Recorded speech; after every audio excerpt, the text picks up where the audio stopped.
So a lot of us are focusing on how do I give more information? I'm looking at Tanya, even though she doesn't know, like, how do I create more like mind-bending content for my people? And what I would challenge you to do is to get even better at selling the outcome of the little bits of information you actually are dropping with them. Sammy, it was worth rewatching this, the first part of this. We're very happy you're here. So the idea is you could be making lots of money with very little actual delivery. And what it's going to take is getting really good at that first step, which we're going to go through today. What does that mean practically? So the way I want you to consider it is your clients are hiring you. Your clients are busy with a lot of stuff. And so what they're really looking for is not you giving them your encyclopedic, geriatric, I don't know what that word means, information, but rather dropping those 1, 2, or 3 hints over the course of 1, 2, or 3 months that's going to fundamentally change their lives and their businesses and whatever you're helping them with. Nod your head if that makes sense. Make sense? No. Yes? No. Everyone's going to go back to still masterfully trying to coach people. The way to masterfully coach people is not to coach them that much. Now, what do we do? So this is a deep dive, now that you guys are all black belts in this, into the connect section, the connecting call, that first time you talk to someone. I'm going to go through again what up until now, just for those of you that have been following the bouncing ball, up until now, this is just from an era because I've become so much more of an effective communicator thanks to your feedback. Also, I'm not allowed to say Jesus, so please ding me on that if I say that. Jesus, so just kidding. Anyway, I'm gonna get a text after this. Sorry. Anyway, so number one is that up until now, the purpose of the connect was to essentially just identify that you're a coach and that you want to get them on the strategy call. Up until now, we're gonna throw that on its head. So my apologies to Rich Litwin, and we wish him a lot of success with his business, even though he doesn't run his own system. Anyway, so because it's not 1974 anymore. That being said, my bitterness is like dripping out.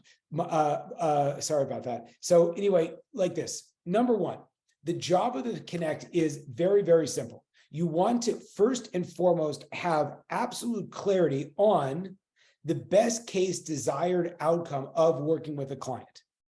Something that is so chunked up and clear that everybody that you talk to would be like, heck yeah, I want that. Mira, that was for you, right? Heck, I know everyone else is, thank you. Anyway, heck yeah, I want that. So what would that mean? So Ryan's basic thing is, and it sounds cheesy, but it's pretty straightforward, is I help people. And again, if he's talking to people that run brick and mortar businesses or ski lodges or whatever it might be, increase their top line, which is means in like your revenue, protect their bottom line, which is your profit. Again, he's talking to business people, so they know what that means, and maximize your free time. I keep getting confused. You don't mean the best case scenario for us. You mean for them. Nobody cares about you, Ira, except for me. No. No, I meant when I go in there. No, I meant when I go in there, I'm not thinking what's the best case scenario for me. I'm thinking, no, God forbid, nobody cares about you. Correct. Yeah, do not care. Just like when I see some of my 8-to-8 coaches and they get on calls with people and they're like, I'm not knocking them, and I would never knock you guys, God forbid. But they get on, they're like, I'm a life coach. And I'm like, shut up. Nobody cares, right? Bottom line is, what you want to do is first and foremost, step number one is have abundantly clear exactly what the desired outcome would be for your clients. I help bookstore owners that are running a brick and mortar location increase their top line, protect their bottom line, and maximize their free time. Sounds cheesy? Guess what? It's super clear. Because if you run a bookstore and you will want to make more money and save your profits and have more free time, you're like, yeah, that'd be awesome. How many of you guys feel super clear that you can get that across in like a one-liner? Like if I bump into you at a cocktail party that none of us actually go to, and I asked you, hey, what do you do? How many of you guys could spit that out really clear? Well, wait a minute. It's different for each person. So we would want to spit out something different for each person, right? We're not describing things. That's you might get stuck in kind of a crevasse of things being confusing. Know more or less what you're doing. Even if it's like two or three different things. So like, again, I help married men find, again, like Keith Yackey, forgive me, not necessarily the most kosher person if you think I speak badly. Keith Yackey, he's like, I help men find, recreate lust with their wives. Like, straightforward, cool, that's great. If that's not you, move on. If that is you, you're like, hang on, how do you do that? Make sense? John Madsen, I help businessmen become athlete shredded. Clear. So if you look, study people that are really good at this, become students of the game, right? No one is smarter than you. No one is better than you. If someone's making more money than you, it's because they've got this super dialed in that you get exactly what they do. I help businessmen become shredded as possible. He uses a different word, but that makes sense. Yeah. So we've always been niching down. You have to know what you're doing for people. The way to niche down is to chunk up. You're like, what? Yes. The way to niche down is to chunk up. What does that mean? Big picture, what do you actually help people with? I help people like just get their time. Now, again, don't say it in the negative. I help people stop hating themselves. I get people to stop hating their wives. I get people to stop wasting all their time in tedious tasks at work. I help people stop wasting all their money. No, positively, I help people generate and protect maximum cash flow. I help people free up again, Tanya, we worked on this a lot with your messaging, it's like, what is the bliss? I help people absolutely love coming to work and have endless and abundant energy to consistently create more profit for themselves. Whoo, baby, how do I do that? Make sense? Number 2, this is just in your mind before you start. Josh, go. I just wanted the meaning, just so for something for me, so somebody who works with husbands or whatever, it would be something as simple as like, what do? I help husbands increase the joy in their marriages. Yeah. Or would it be like, I'm going to borrow 3 different men in this room. 4, I guess there's 4 men in this room, including Josh. So let's just use the 3.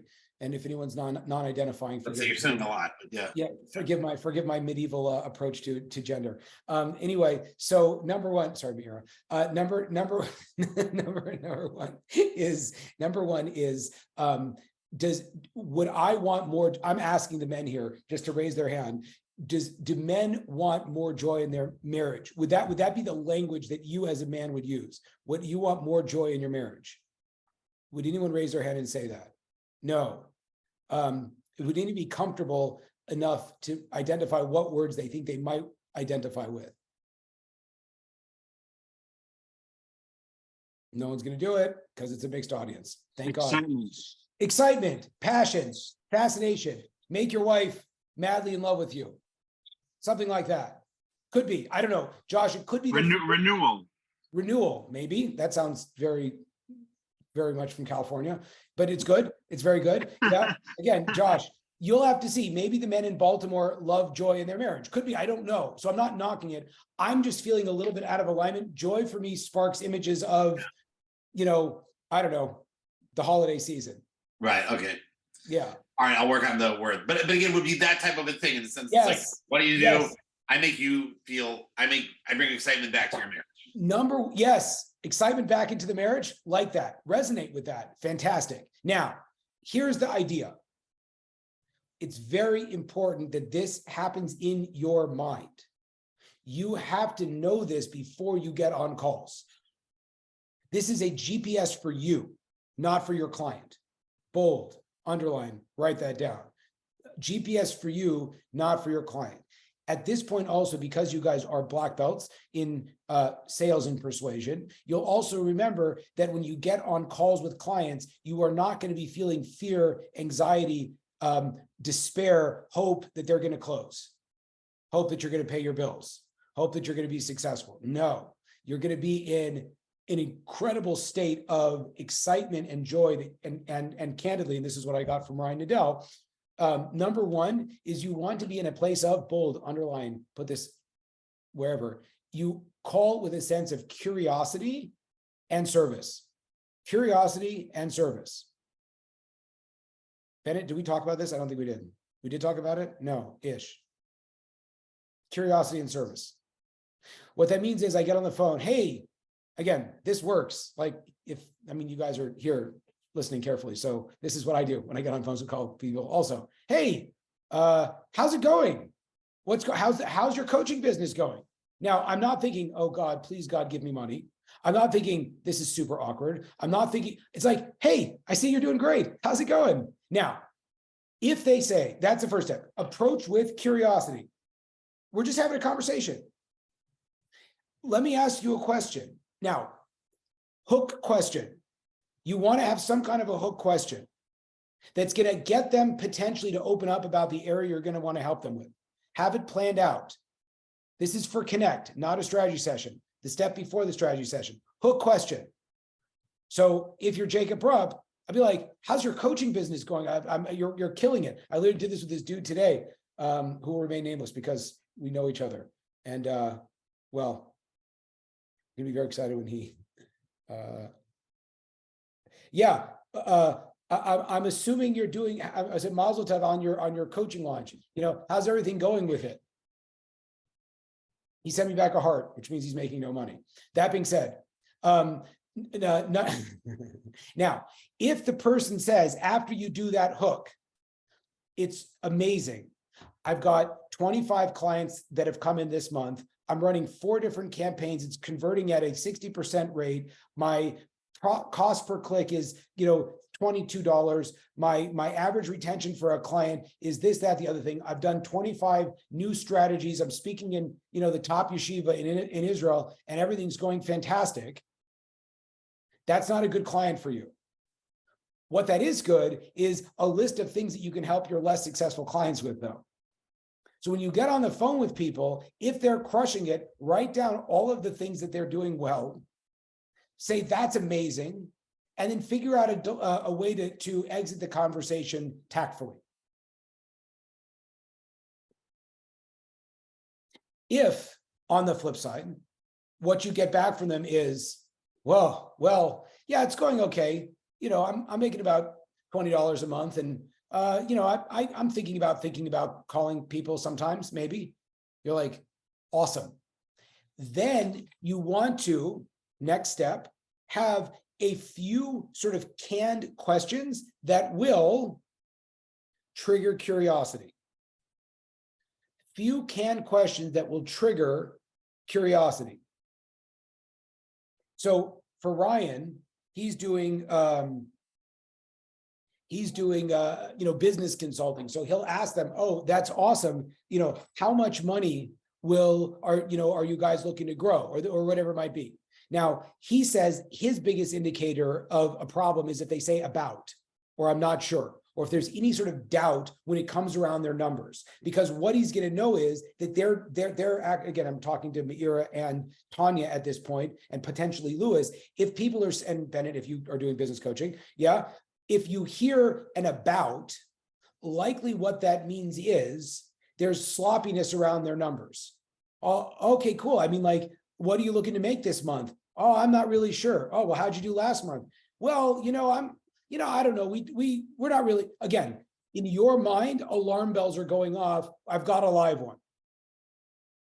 Yeah, Josh, it's like, everything's great. I saw your family at the synagogue cookout. I don't know what you guys do in Baltimore. Dodged some bullets and looked at some nice trees. And then, sorry, what a jerk. All I have is cactus here, which good news is I love cactus. Anyway, so that was really nice to you and your wife, out, such a happy, it's so nice to see you guys. Yeah. My wife and I haven't been out for 6 months since then. Oh, wow, really? What? Everything's okay? You're doing great? Well, yeah, we're pretty much on the verge of divorce right now, but doing the best we can. You're like, awesome. So again, in your mind, we've got a live one. On the flip side, so now what you want to have positioned are essentially 1, 2, or 3 follow-up questions that are going to trigger or hook, their curiosity. Sammy, go. Just coming right off what you're saying, if I'm talking to guys who I know are living a mediocre life, and on the phone I'm responding, they say, "Oh, how you doing?" I'm like, "Yo, thank God I'm killing the game in my day. I'm doing well in my learning and my marriage and my wallet. I'm just doing well." Is that accomplishing the same thing as you're saying? Because just like you said, I just went out with my wife on a sick vacation and we are thriving. So you're getting them triggered, or that's not the same thing? You're saying, are you going to say something to trigger them? am I accomplishing the same thing by that when I Oh, speak to them? by you telling them that you're doing well. Yeah.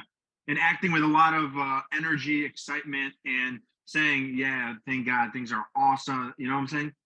Or that's not really accomplishing the same It thing. wouldn't resonate. Here's what I'm going to tell you. It wouldn't resonate with me. Let me ask the other people in the group if it would resonate with them. Does anyone want to give Sammy some feedback?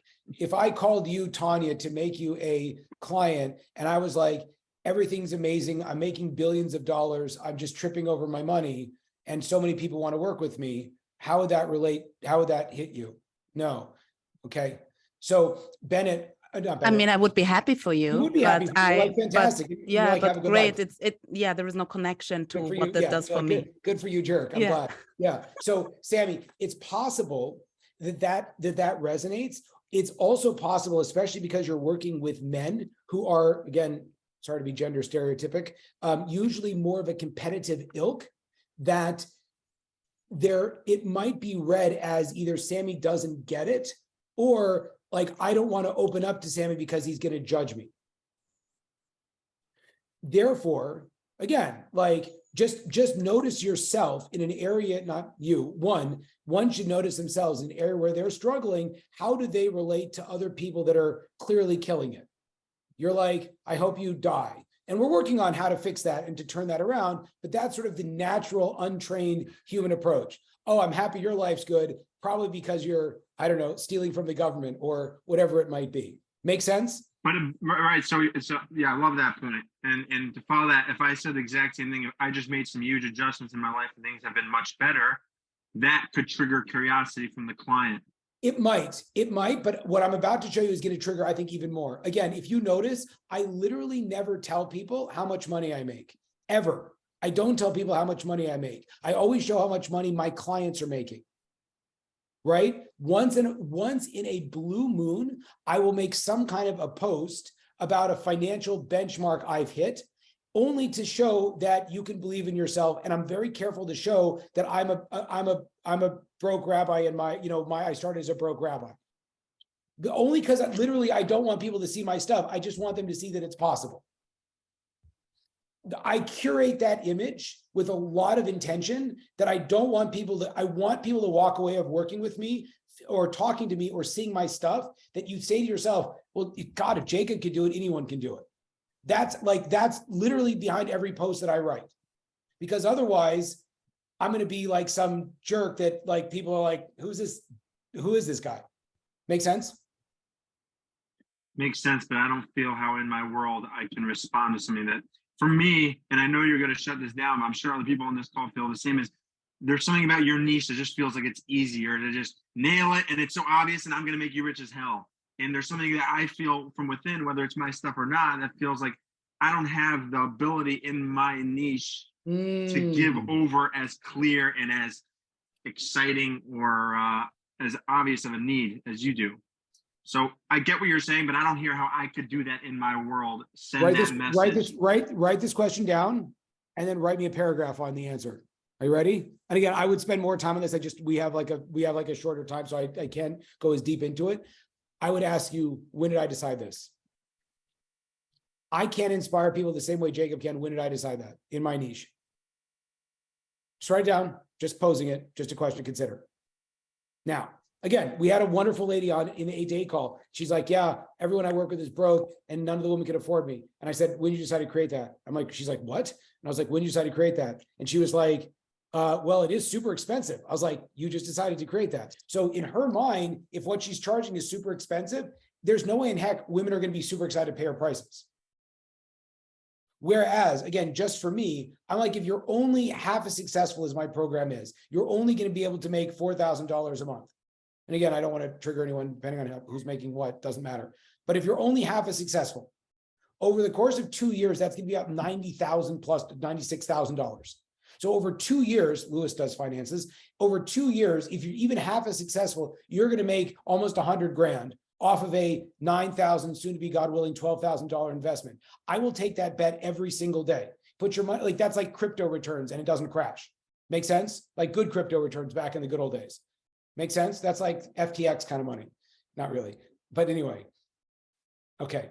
So the point would be you want to have so much clarity that what you're offering is so valuable.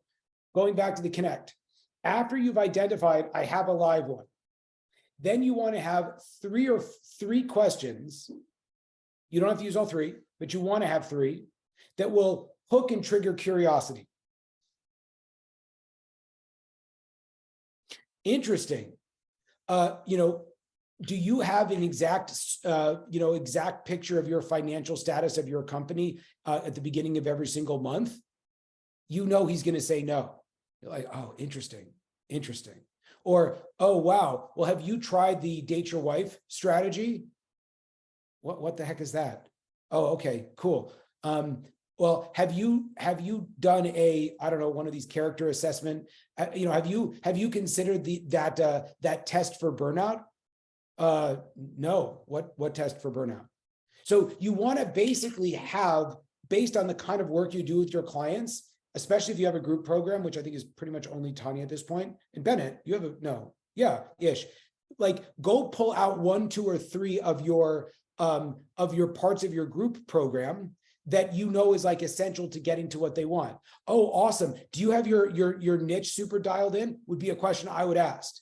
And they'd be like, what's a niche? It's like, yes, amazing. Right? Oh, do you have your, again, Meira, how many people actually have like a good whole handle on their calendar of the people you talk to?